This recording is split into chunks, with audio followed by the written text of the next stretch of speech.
Hi, welcome to another episode of Hot Takes. And start the day with a smile, they say. Or is it start the day with a smile and get it over with? Whichever, depends whether you're in the mood or not. Except, of course, if you're in Scotland, where you might not be able to smile.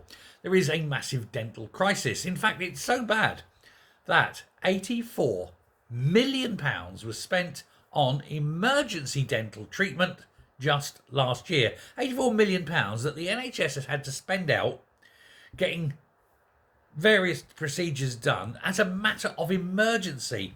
And the main reason, of course, is that general dentistry is so appallingly bad.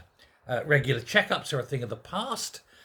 People sort of getting quick treatment for things when they do go wrong is a thing of the past. For most people, they can't even get an NHS dentist. It's okay if you've got the wherewithal to go private, but if you haven't, then they're just going to fall out. There are reports of people pulling their own teeth or people pulling friends' teeth that could otherwise perhaps even be saved. But dental hygiene is so bad because of it that there are increasing numbers that are actually end up with major infections. Now, this is, I know, hard to believe, but poor dental hygiene can end your life a lot earlier. It puts stress on the heart, for example, the kidneys, the liver, all these things because of the infections in the mouth. It all goes down into the gastric tract and through there, gastroenteric tract I was looking for, and then it affects into the bloodstream and so forth. It can even be a precursor for Alzheimer's disease, according to some research. Whether you believe it or not, I don't know, but there are those better vested in the ways of the human body than I. I don't disbelieve them, though. I do know the heart is definitely one. But with £84 million of emergency work, had that been spent on general dentistry and, hiring a few dentists, then maybe it would be a lot better for everyone in Scotland. And it's not as though there aren't dentists in Scotland. We know there are. One of them, not even third-rate, I was going to say second-rate dentist. Third-rate dentist who took 7 attempts to even become a dentist, was, after all, put in charge of Scotland's medical services during pandemic. Obviously, he didn't want an epidemiologist or a virologist in charge, and there were some available. But no, let's get a shitty dentist. Yeah, that's best. That's the NHS for you. That is the SNP for you. They're all equally useless. And of course, when you lay there on your back and the doctor comes in and says open wide, given that it is both the NHS and the SNP, you want to hope that they're going into your mouth.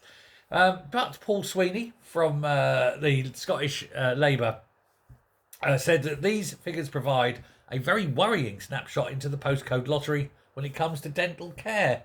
The system is drowning, presumably, in sweat, in saliva, and they don't have that little Hoover thing that you hock in your mouth and go and suck it out.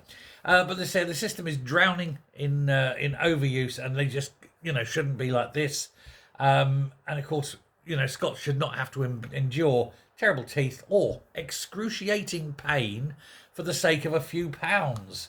You need to prioritise, they say, access to dentistry. Of absolutely true story. Like I say, dentistry is more than just teeth.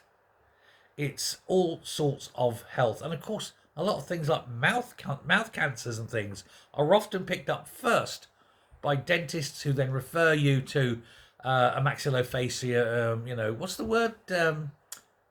Maxillofacial.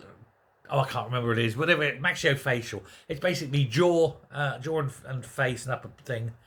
Specialists. And then they say, oh, yes, it's very odd. Off you go to see the cancer man. And, they pick you up. But it's just general health. But what do you expect? Fail after fail after fail. Why should dentistry be any different from any other part of the NHS in Scotland? Thanks a lot. Bye.